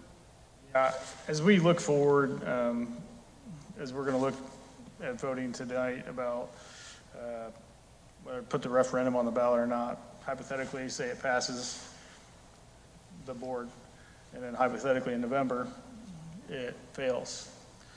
Granted, the current referendum is good until 28.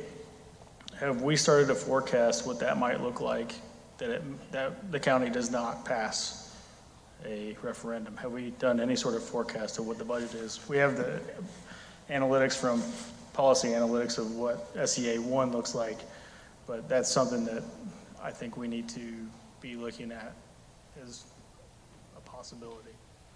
I'm going to let Dr. Phillips answer. Thanks, Mr. Glick. We are 100% certain that once the referendum that we have proposed with the budget that we proposed, essentially the only thing left in there is people. It's retention increases for teaching staff, retention hourly increases for classified staff, and school resource officers and STEM teachers. That's it. Those are the only things left in there. So then if in fact the referendum does not pass in this coming fall, then at that point, we all collectively, including the Teachers Association, school board members and others, will have to sit down and plan for 2028, at which time with the board's leadership, I assume that we would pursue putting it on the ballot in the fall of 2028. But essentially at that point, the choices are, reduce pay, reduce people, or cut spending elsewhere, but probably some combination of all three that's going to take a real collective team effort. That's the worst case scenario, obviously. We're not to that point in the agenda, but I do, because we're talking about it now. The part that really concerns me about this fall, if 2026 is not successful, is that we have more than 600 teachers who currently receive a significant portion of their salary through referendum pay. And it's a reason we're 11 or 12% above the state average in our average teacher salary, and a reason that our retention's been low. We have had great outcomes for kids. There will probably be an enormous amount of anxiety on the part of our staff in general if we go past November of 2026 and are not successful. And that could result in some preemptive turnover even prior to 2028, as folks think, you know what, I might move back home closer to parents or to family or some other place because I know there I can predict what my salary will be from one year to the next without having to have that anxiety or live and die with the election every other fall. So that's the thing that concerns me. Of course, we've started to, Dr. Bozeman and I started to look at what that looks like, what kind of reductions, both in people, in salaries, as well as in other expenditures would have to be made. And the simple truth is that they're all painful. To follow up on a little bit of potential turnover, there have been referendums that have been defeated in past years, to include last fall, Fort Wayne. That one failed. So could we get some data and statistics on potential turnover that they experienced, and even Brownsburg in the past as well, to kind of have some anecdotal comments towards that and give us some evidence? So we can Look talk to see that. that's a really good question. I know that neither of those have a structure like we do. Brownsburg was trying to pass their first one. I'll need to see if there are renewals that failed in which a significant proportion of staff, 1,000 classified staff and 600 plus teaching staff were already being paid from the referendum and would lose that. We'll look into that and see if there is another district like that. Good question, thank you. I just have one question regarding our process for evaluating backfills. I know we're trying to keep classrooms whole and looking at, all the cast that's behind in support. If you do have a teacher leave, do we have policies or practices where we can redeploy a person who might not be in a classroom today to fill that spot as like an indirect way of creating attrition in a place that we can afford it? Does that make sense? Yes. So when we have a teacher that leaves, we look at our enrollment in that grade level or that department, how many course enrollments we have. And so we're not riffing. So I think when you see that in the news, you see like As school corporation, they ripped 15 teachers and now they're bringing 8 back, right? That's not what we're doing. We just, when someone resigns and retires, we say, do we need to fill that position or do we not need to fill that position? And that determines if we post it or not. And so that's how I would maybe answer what you're asking. But we also have, we know, our staff who have been through the T2T program. So we have some classified staff that we're able to encourage to apply for those roles and interview for them. Does that answer your question? I'll just add to that. Really, our memories are short. And I say ours, not the board's. If you go back just 6, 7, 8 years ago, we were in a very similar position. This is, what we're doing now is really no different than the normal annual staffing process. It's just that we're saying no a lot more often now than what we have been for the last 4 years when we had federal ESSER dollars, increasing revenues in all the other funds, and a new referendum in place that we could essentially say, well, yeah, we can refill that position. We can afford to do that. Let's go ahead and move forward. 2017, 18, 19, and we were in a very similar position where we were saying, you know what, we have to say no a lot more often, meaning just those students are, not that we're removing an opportunity from students. We haven't been at the point where we're saying, no, we're going to cut this program or this, this course for students. Just those students are going to be spread among fewer sections, and so class sizes might go up, or we're going to redistribute and move a person that was going to be a 6th grade teacher, and they're going to move down to be a 3rd grade teacher because the numbers at that section are different. But this is unfortunately something that's unfamiliar to us, to me, since about 5 years ago. But it's a place where we've been before, and it's painful, but we do very much look at how do we keep programs in place that we're not removing an opportunity from students, but knowing that it just spreads everyone a little bit more thin.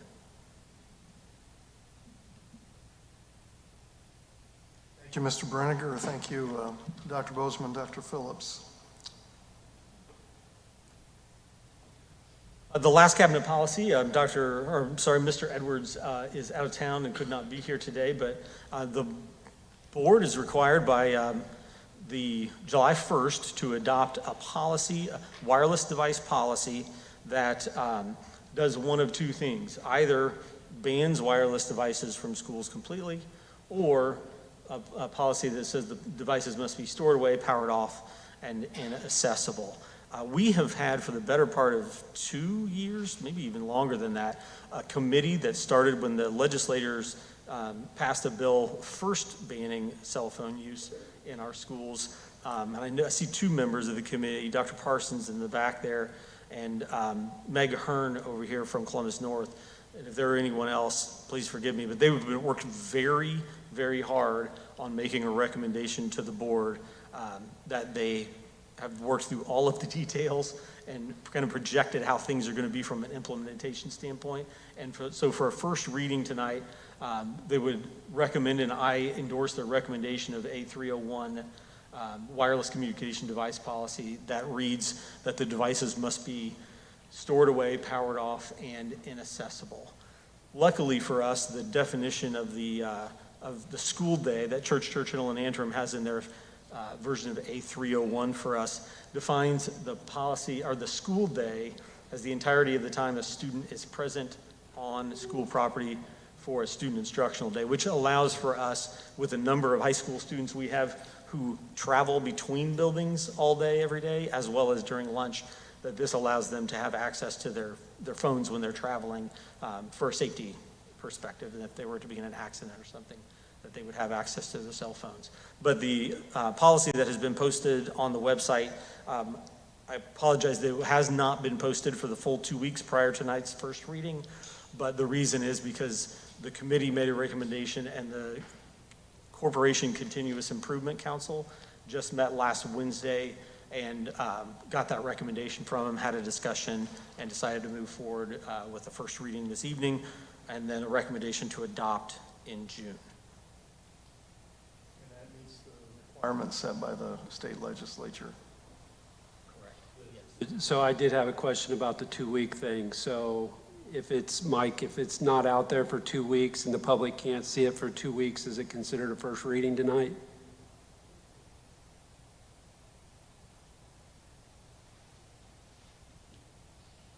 The policy on adopting policies has some provisions in it when policies are being adopted in, and I'm going to use my word, but I don't have it pulled up in front of me, emergency circumstances or where circumstances require a different step.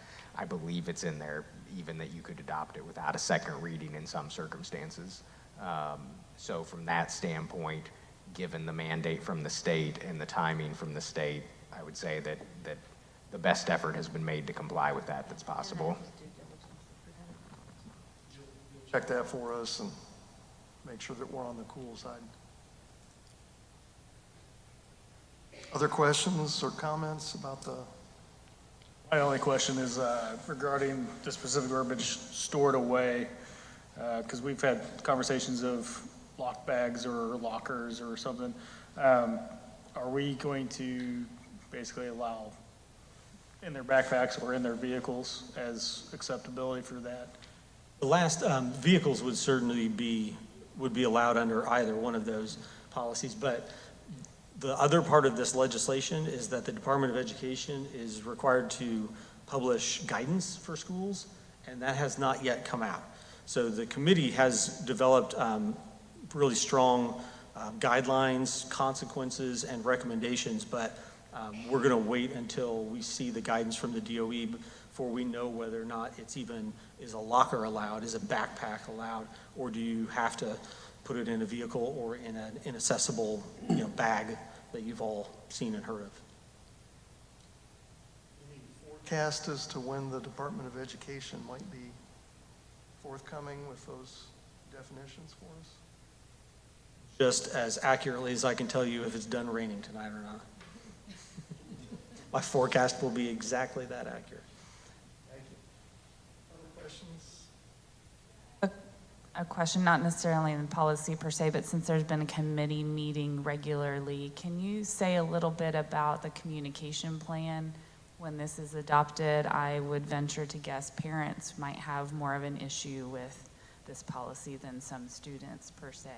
I am one who texts my son at lunchtime to verify where he's going after school, for example. So we might need office runners with little messages again. We're going to have a lot of behaviors that need to change across the community, and I just want to make sure we're equipping them with the information they need. Yes, we are going to use all of the modes and methods of communication available to us. Once the final determination has been made, the policy has been passed, and the DOE's put out guidance to make sure that through Parent Square, the media, open houses, scheduled pickup days, all the ways that we possibly can, we'll communicate and try to over-communicate. But we know the first week of school is going to be difficult. And this applies to all students. Correct. Now, the big question is if a student sees a teacher on a cell phone, what's going to happen? The policy doesn't apply to I know the teachers. policy doesn't apply to the teacher, but how are we going to make it so that students don't have that continued complaint? Because you know and I know that'll be the next thing that'll get blasted on social media is teachers can have the phones in class, but the kids can't. And we fully expect it. But we also hold all of our staff members to high expectations for responsible use of those. But we'll stand with a student and we'll pretend Dr. Parsons is a student and Mrs. Hearn is the teacher, and I can be able to stand there and tell Dr. Parsons that in fact, Mrs. Hearn already passed Spanish 2 and 3 and 4 and 5 and 6, I believe, because she's teaching the course. So when she needs to use her device for professional purposes or even to address something personal, we expect her to be professional in doing so and expect Dr. Parson to respect the fact that he still doesn't know how to speak Spanish as well as his son does. But again, I fully know that the first weeks of school, it's going to be difficult, and we have to make sure that we implement with fidelity, and every student is held responsible for following the expectation. Would the policy also apply to adult learners at McDowell? Is there any distinction? They are not technically students in student status. That's more of a community program.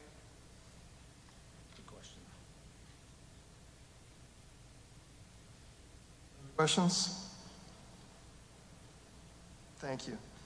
As we move on, each board meeting, we allow the opportunity for public comments.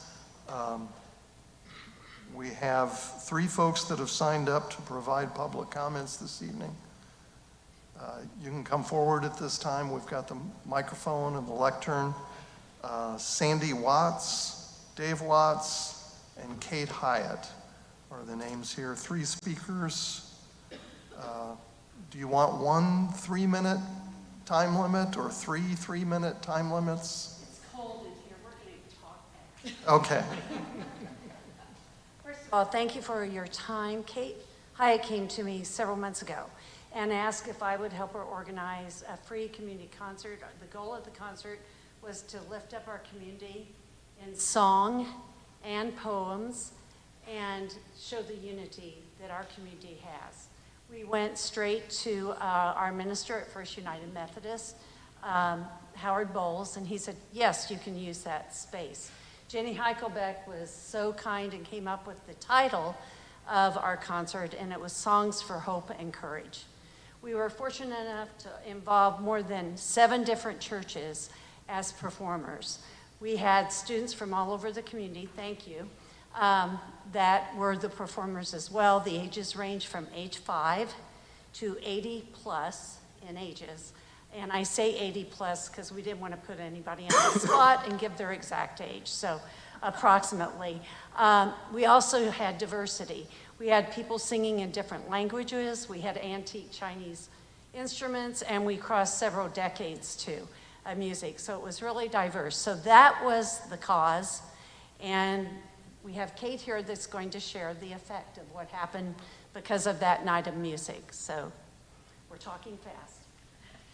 In addition to a lovely night for all the people who attended, we took up a free will offering, and we would like to present BCSC with a check for $2,050.26, and we'd like it to be used for school lunch and account balances and classroom needs for teachers. So, here you go. Thank you. What a kind gesture.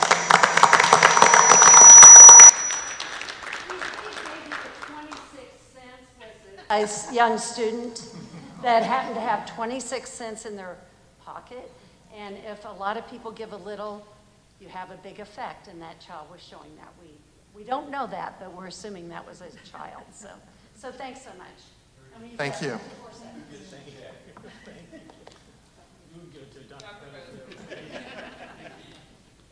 Thank you.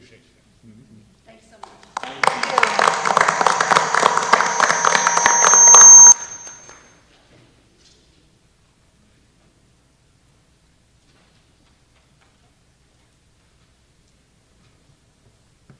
Dr. Phillips, start us through your recommendations on agenda items here. Am I in the right place? You are, yes. Sorry, I'm pausing here. No, no trouble.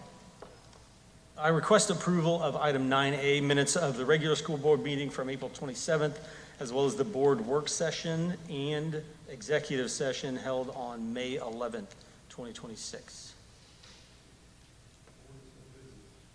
Board members, you've heard the recommendation from Dr. Phillips. Is there a motion? Move that we approve item 9A at this time. Thank you, Mr. Glick and Mr. Major. Ms. Wielden? Well, let me ask first, is there any discussion or questions on the minutes? Ms. Wielden, how would you vote on this motion? Mr. Major, your vote? Yes. Mr. Nowlin? Aye. Chair votes aye. Ms. Lloyd? Aye. And Mr. Glick? Aye. I believe the motion carried 6-0. Thank you. Next, I request approval of item 10A through 10H, including the regular approvals of supplemental contracts, field trips and professional leaves, school fundraisers, and claims and payroll. The one payroll that fell, I believe, a week and a few days ago of just over $3.9 million. The pre-runs, which are the bills that are paid prior to board approval, because those bills need to be paid with a due date between April 1st and April 30th of just over $7.6 million. That number is large due to some large construction-related expenditures. And then the docket claims for this evening of May 18th of just under $1.7 million. Item 10E is the 26-27 lunch prices that Mrs. Nancy Millspaw shared on her screen, which was a required federal 10-cent increase in both the elementary lunch, secondary lunch, as well as breakfast.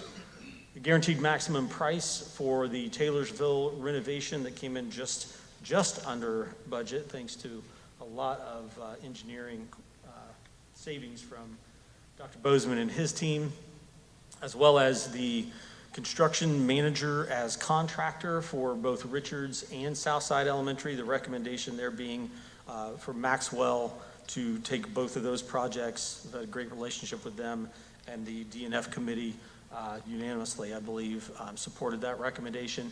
And then last, approval for Dr. Bozeman and myself to go forward and work with the county auditor to engage on referendum calculations so that we can come back to you in June with hard numbers for a ballot question for referendum renewal. I request approval of items 10A through 10H. Are there any items in that group, 10A to 10H, that a board member would like to call out for a separate vote?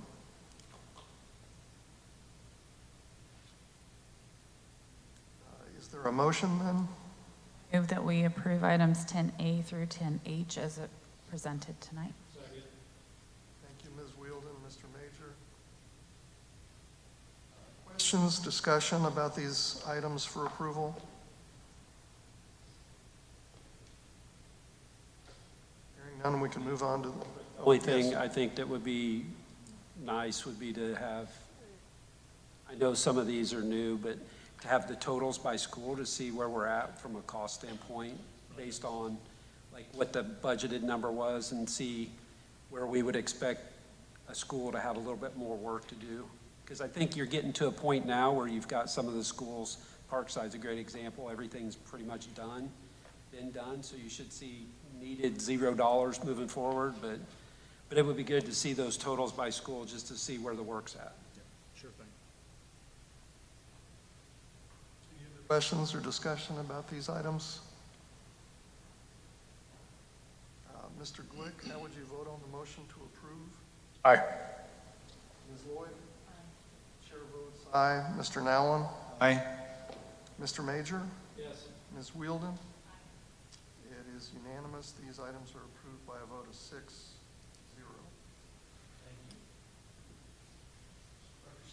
Yours is a little trickier than normal this evening. Tonight, there are two documents for you. Busy time of the year. It's very busy in HR. So there are 28 recommendations, 2 pieces of paper for you, 4 retirements, 9 resignations, 14 appointments, and 1 leave of absence. There are no additional personnel recommendations. I request that you please approve the human resources recommendations, those 2 pages, as presented. Dr. Stahlbaum, board members, you've heard the recommendation. Is there a motion? Move that we approve the human resources recommendations as presented. Thank you, Mr. Nowlin. Mr. Major, any questions or discussion about the human resource recommendations? Out of curiosity, it got brought up today, kind of jokingly with some retirees. I have a history with some of them and tell them denied. So hypothetically, if the board were to deny human resources recommendations, especially for retirement, what would happen? Come up before. Interesting question that I think our attorney should answer. I don't think that plan will work, Mr. Glick. Okay, thank you, Mr. Glick. We can do a roll call vote. Board members, you've heard the motion and the second. Mr. Glick, how would you vote? Apparently you had to vote yes. Ms. Lloyd? Aye. Chair votes aye. Mr. Nowlin, your vote? Aye. Mr. Major, vote? Yes. And Ms. Wielden? Thank you. That motion carries 6-0. We have an opportunity now for board input and review at the close of the meeting. I'll just go in order. Ms. Wielden, any input and review this evening? I'm an import to this community. I have lived here for over 20 years, but I recognize I wasn't born here. So some of the processes that take place in our school system are very new to me with my children. And I have an oldest who is graduating. And I would just say this community really shows up for graduates. Oh my goodness, the number of award ceremonies and luncheons and banquets and letters, and it is just really remarkable, all of the places that I get to hear about my kid. And it really is setting her up well for success in the future. So I just want to appreciate the place that we live. And then second, sadly, Northside, there were 236 very disappointed people last week when a coach carrier that we had hired to take students to Washington, D.C., called in sick. And so there had to be hundreds of phone calls that took place that night trying to find different ways to get there, carriers all over the place. People really tried to show up. I think they got to go to Kings Island on Friday, which I'm still sure was quite a lot to put together on short notice. So I'm just thinking about those kiddos, appreciating all the work that went in. There was absolutely no way to get those kids to Washington, D.C., is what I'm convinced. If there was, I think that team could have done it. So hope Friday was fun and we can make it up to them somehow. Thank you, Ms. Wielden. Mr. Major, input and review this evening? Yeah, I got three real quick things. First thing, I talked last time about having a safety security meeting. I know we haven't met since October, so it'd be good if we could have one of those scheduled, along with an update from last week's board work session. You know, I think we need to have another one of those to focus on the financial audit policy. The information I have for robotics teams from Worlds showed that the Smith team was 78th out of 157 teams, and that the Fadria team was 56 out of 342. At these events, if you've ever been to one, it's not necessarily whether that team actually was the 78th or 56th best. It's usually based on how they're paired with another team because it's very collaborative. And sometimes there's differences in how those two teams, their styles are and their performance. So while they didn't get top 10 teams in Worlds, they all did learn a lot and did represent us well. And then the last thing I wanted to highlight, kind of tagging along with what Nikki just mentioned, was I just wanted to congratulate all the seniors for making it through all the way to the end. And now a new beginning starts, and I just want to wish them safety over the next couple of weeks as they celebrate and begin, either their summer before they go to college or their start to work career somewhere. And so I want to just congratulate all of them and then thank all the BCSC employees that made this year happen and get those kids across the goal line, and then welcome back next year early all those BCSC employees and students. Alan? I want to commend the art, STEM, PE, and music teachers at CSA Lincoln. I had the opportunity to spend part of the day with them on their very specials day, where the specials teachers arranged for people to come in. Some of them came in from our community. I know one came from as far away as Indianapolis, and they had the students spent the whole day rotating through.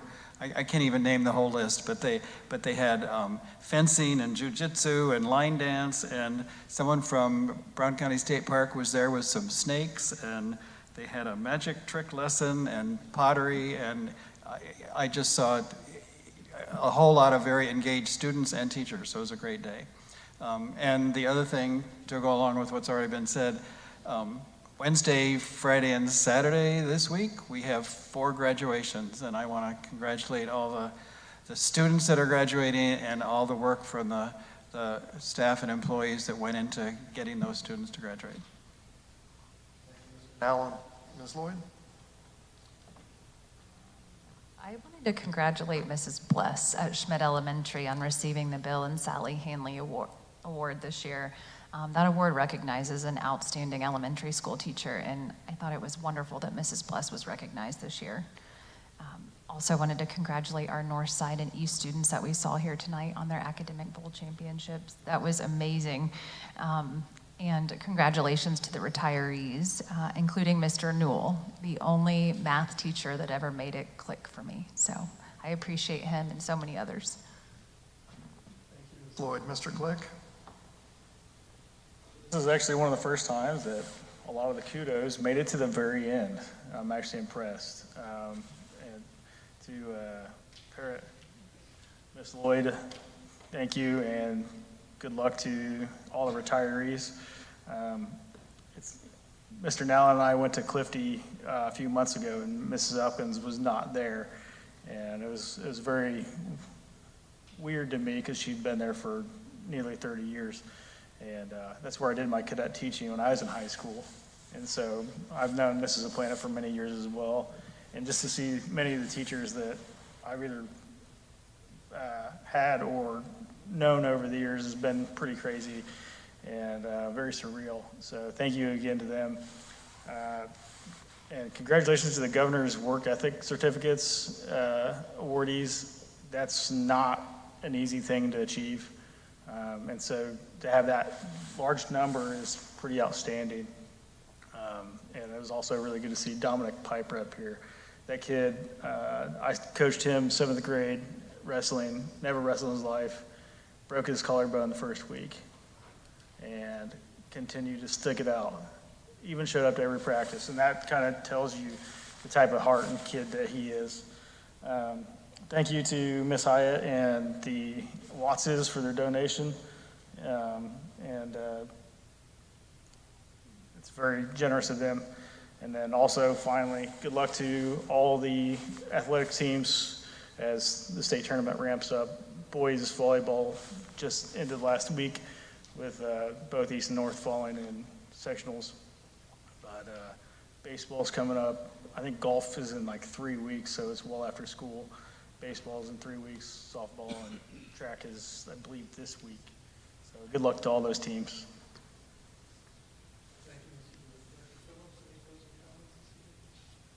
Hard to believe that I'm saying it, but stay still, David, Mr. Clark. We're trying to save money. Leave those lights off. Thank you.